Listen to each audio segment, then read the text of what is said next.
The story by M. Forster. We shall all agree that the fundamental aspect of the novel is its storytelling aspect, but we shall voice our assent in different tones, and it is on the precise tone of voice we employ now that our subsequent conclusions will depend. Let us listen to three voices. If you ask one type of man, what does a novel do? He will reply placidly, well, I don't know. It seems a funny sort of question to ask. A novel's a novel. Well, I don't know. I suppose it kind of tells a story, so to speak. He is quite good-tempered and vague, and probably driving a motor bus at the same time and paying no more attention to literature than it merits. Another man, whom I visualize as on a golf course, will be aggressive and brisk. He will reply, what does a novel do? Why, tell a story of course, and I've no use for it if it didn't. I like a story. Very bad taste, on my part, no doubt.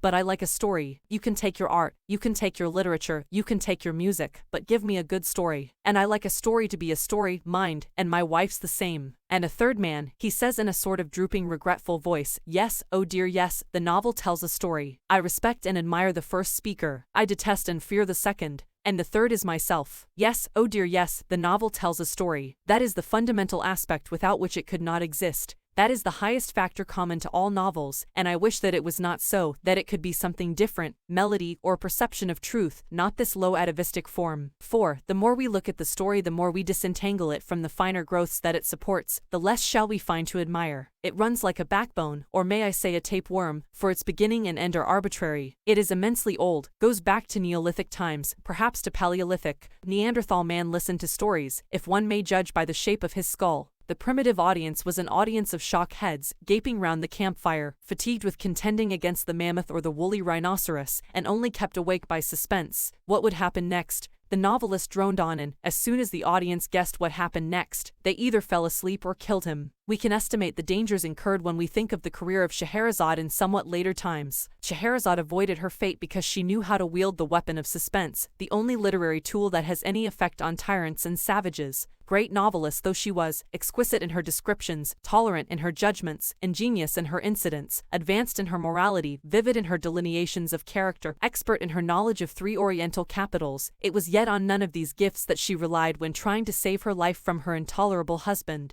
They were but incidental. She only survived because she managed to keep the king wondering what would happen next. Each time she saw the sun rising, she stopped in the middle of a sentence and left him gaping. At this moment Scheherazade saw the morning appearing and, discreet, was silent. This uninteresting little phrase is the backbone of the 1001 Nights, the tapeworm by which they are tied together and by which the life of a most accomplished princess was preserved. We are like Scheherazade's husband in that we want to know what happens next. That is universal, and that is why the backbone of a novel has to be a story. Some of us want to know nothing else. There is nothing in us but primeval curiosity, and, consequently, our other literary judgments are ludicrous. And now the story can be defined. It is a narrative of events arranged in their time sequence, dinner coming after breakfast, Tuesday coming after Monday, decay after death, and so on. Qua story, it can only have one merit, that of making the audience want to know what happens next. And, conversely, it can have only one fault, that of making the audience not want to know what happens next. These are the only two criticisms that can be made on the story. It is the lowest and simplest of literary organisms, yet it is the highest factor common to all the very complicated organisms known as novels. When we isolate the story like this from the nobler aspects through which it moves, and hold it out on forceps, wriggling and interminable, the naked worm of time, it presents an appearance that is both unlovely and dull. But we have much to learn from it. Let us begin by considering it in connection with daily life. Daily life is also full of the time sense. We think one event occurs after or before another. The thought is often in our minds, and much of our talk and action proceeds from that assumption. Much of our talk and action, but not all. There seems something else in life besides time, something which may conveniently be called value, something which is measured not by minutes or hours, but by intensity, so that when we look at our past it does not stretch back evenly but piles up into a few pinnacles.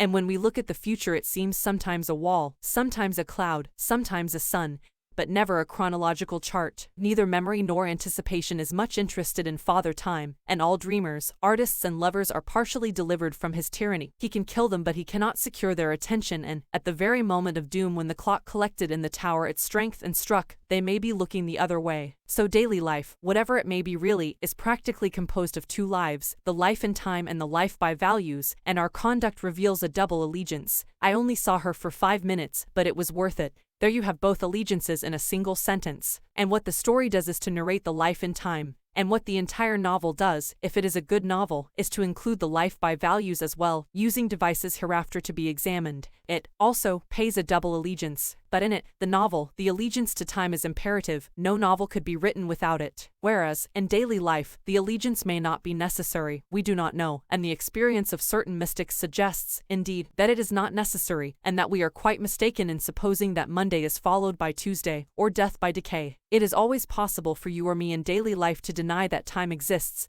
and act accordingly even if we become unintelligible, and are sent by our fellow citizens to what they choose to call a lunatic asylum. But it is never possible for a novelist to deny time inside the fabric of his novel. He must cling, however lightly, to the thread of his story. He must touch the interminable tapeworm, otherwise he becomes unintelligible, which, in his case, is a blunder. I am trying not to be philosophic about time, for it is a most dangerous hobby for an outsider, far more fatal than place, and quite eminent metaphysicians have been dethroned through referring to it improperly. I am only trying to explain that as I lecture now I hear the clock ticking, I retain or lose the time sense, whereas, in a novel, there is always a clock. The author may dislike the clock. Emily Bront in Wuthering Heights tried to hide hers. Sterne, in Tristram Shandy, turned it upside down. Marcel Proust, still more ingenious, kept altering the hands so that his hero was at the same time entertaining a mistress to supper and playing ball with his nurse in the park. All these devices are legitimate, but none of them contravene our thesis. The basis of a novel is a story, and a story is a narrative of events in time sequence.